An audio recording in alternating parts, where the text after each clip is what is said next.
Can you tell us why University of Wolverhampton would be beneficial for Bangladeshi students?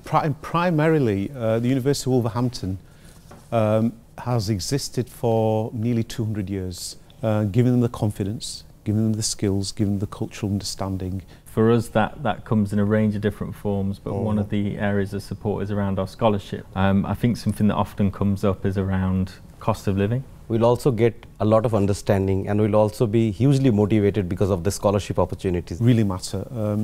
We take the first 6 months of any student's course very, very significantly. So in terms of our English language requirements, our IELTS requirements range from 5.5 average for our foundation year courses. This program is dedicated to Bangladeshi students and their families who are interested to understand the benefit of studying overseas.